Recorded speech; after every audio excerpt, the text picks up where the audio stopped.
allez toujours bien? Toujours, et vous? Bon, oui, oui, très bien. Sauf qu'on va aborder un sujet qui fâche, malheureusement. Oui. Nous attendions beaucoup de ce film-là. Lequel donc, s'il te plaît? La Nonne 2, Ah, à savoir La Malédiction de Sainte-Lucie. très bien. Le genre, Horreur. 2023. Attention, une indication qui va tout dire. C'est pour quel public? Moins 12. On aurait peut-être Enfin, préféré un moins 16. C'est interdit au moins de 12. Oui, oui, c'est ça. C'est réalisé par Michael Chaves. Oui, Chaves. est-il connu dans le milieu? Il a fait Conjuring 3, Oui. La Malédiction de la Dame Blanche et La Nonne. Très bien. Enfin, à quel point avais-tu apprécié La Nonne 1? Ah, j'avais adoré. Moi, Valak, j'adore. Voilà, c'est un personnage que j'adore. Très bien. C'était du plus 16. Et ce qui était très intéressant, et c'est pour ça que nous on était adeptes, c'est que c'était un huis clos.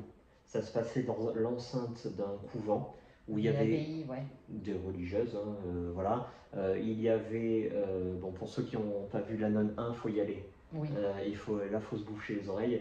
Il n'y avait que des religieuses, il y avait une véritable atmosphère, il y avait de la religion, il y avait de l'exorcisme, il y avait de la violence, pas du gore, hein, mais c'était violent, quoi. Il y avait des scènes marquantes. Et donc, nous étions armés de beaucoup d'espoir quant à cette Nonne 2. Oui. C'est avec quel acteur, s'il te plaît?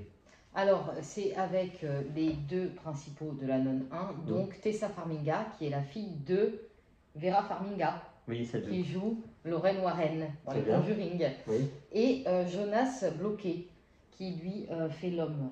Je ne sais plus son prénom, pas Maurice. L'homme à tout faire dans le... Maurice. Anna Popplewell, qui joue la plus grande sœur dans Narnia. D'accord. Voilà. Et Storm Reid, The Last of Us. Oui. Bref, principalement dans ce film, on va retrouver, on va pas se mentir, que des femmes. Oui. Voilà. Il n'y a que le Maurice en présence masculine. Alors, le pitch. On va retrouver des moines, curés, prêtres décédés dans des situations plus ou moins trash, plus ou moins alambiquées. Et donc, bon, on va pas tourner autour du pot. À un moment, on voit le pape qui va faire venir la sœur de la religieuse. Sœur Teresa. Voilà, du premier Nonne 1, qui a été placée ici, mais dans le secret le plus total. Voilà. Il n'y a que les élites religieuses chrétiennes qui sont au courant. Et donc le pape arrive et lui dit, bon ben voilà, vous avez fait un miracle dans la Nonne 1, ben, on veut le même miracle dans la Nonne 2, parce que tout porte à croire que c'est le même démon qui a tué avant et qui tue encore aujourd'hui. Et elle précise, ouais, non mais moi je peux pas faire ça toute seule, enfin faut m'aider. Non, non, débrouillez-vous. Voilà. Bon voilà, premier point négatif en fait. Voilà, exactement. À savoir qu'ils le disent cash, le prêtre, l'exorciste du 1, bah, il est mort. Voilà. Mais ils le disent vraiment comme ça, oh bah lui il est mort. Voilà, ça en fait. Allez, ciao, faut pas compter sur lui. Bref, ton ressenti, s'il te plaît. Ouais, non, j'ai pas aimé. En plus, ça m'a, mais genre, endormi. Il y a des scènes beaucoup trop longues. Dès le début, moi, je sais pas, mais personnellement, j'ai été perdue entre la Roumanie et la France. On ne sait pas trop où elle se situe. On sait qu'elle se situe dans un orphelinat, mais on ne sait pas en Roumanie ou en France. Il y a beaucoup de déplacements. Voilà, elle est censée atteindre Valak, qui se trouve en France, mais je me rappelle plus. Mais moi, j'ai pas l'impression de l'avoir vu voyager. Donc non, ça pour moi, ça a été mal tourné. Et des scènes beaucoup trop longues. Valak, on la voit pas. C'est pas du spoil, hein, c'est clairement 2-3 apparitions comme ça qui fait que ah bah c'est peut-être elle. Ah bah non. Ah bah c'est dès le début, on comprend de suite où elle est, comment elle est et pourquoi elle est là. Dès le début, on capte. Pour les amateurs d'horreur, en tout cas, c'est facilement compréhensible et ça fait que c'est extrêmement long. En 1h05 de film, on n'a rien de concret. 1h10, ah ça y est, ça commence à envoyer la sœur refaire son deuxième miracle entre guillemets. C'est méga trop long parce qu'il reste que 40 minutes du film et c'est franchement pas intéressant. Il y a des bruits, enfin c'est pas des bruits que tu es censé entendre pendant un film d'horreur. À zéro moment ça fait peur. Non. Et il y a, moi j'ai eu perso une question sans réponse.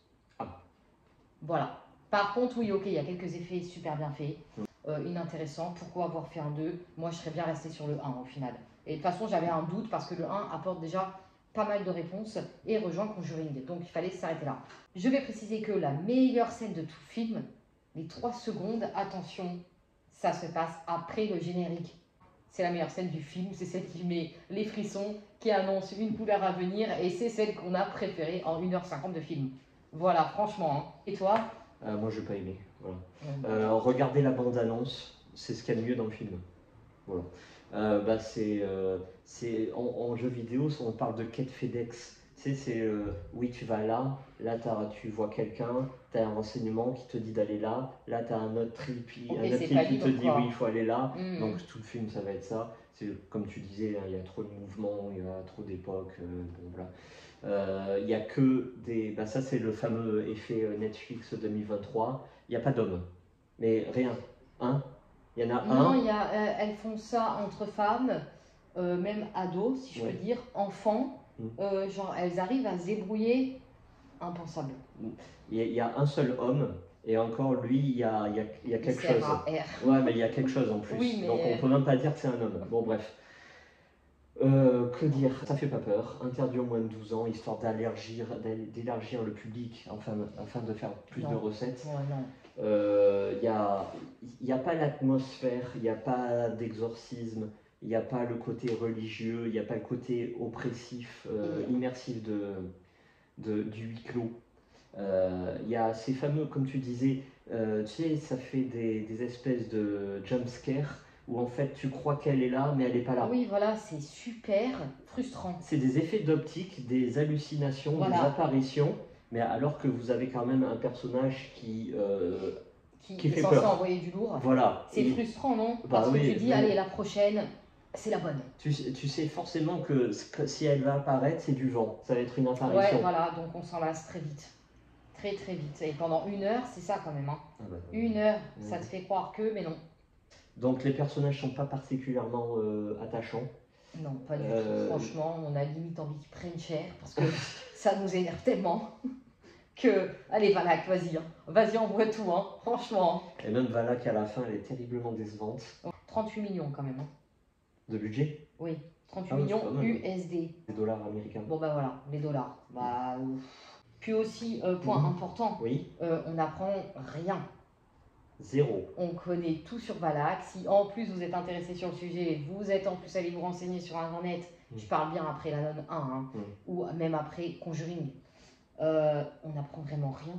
Oui, parce qu'en filigrane, il y a toujours une intrigue qui fait avancer les choses. Voilà. Hein, sur le personnage, ou sur les personnages de Conjuring, ou sur les enjeux à venir, etc. Là, tu l'as pas vu, mais ça sert à rien. Non. C'est un film qui sert à rien. Vraiment rien du tout. Ma principale critique, c'est que ça partait d'un film qui était profondément religieux, chrétien, catholique. Et là, dans le deuxième, il n'y a plus du tout cet aspect religion. Non. Ok, c'est une nonne, mais après, tu peux la mettre dans un supermarché, elle ferait le même taf, tu vois. Ouais. L'exorcisme est comme voilà, c'est ça. C'est zéro, franchement. Putain, la honte. Ouais, limite, ça nous a plus fait rire qu'autre chose. Hein. Tout le monde a été déçu. Ah ouais, il est très mal noté et c'est compréhensible. Et bah, s'il y a un troisième, forcément que je le regarderai. Voilà, forcément, ouais. C'est plus fort que moi, mais je suis pas sûre de l'apprécier. Est-ce que tu le conseilles et si oui, à qui? Franchement, je ne conseille pas. Par contre, je conseille les Conjuring, les Insidious, la Nonne et tous les autres très bons films d'horreur qu'on peut connaître aujourd'hui ou avant. Très bien. Bon, moi, je ne le conseille pas du tout. Voilà. Voilà. Allez voir la Nonne 1 et c'est réglé. Allez, au revoir. Allez, au revoir.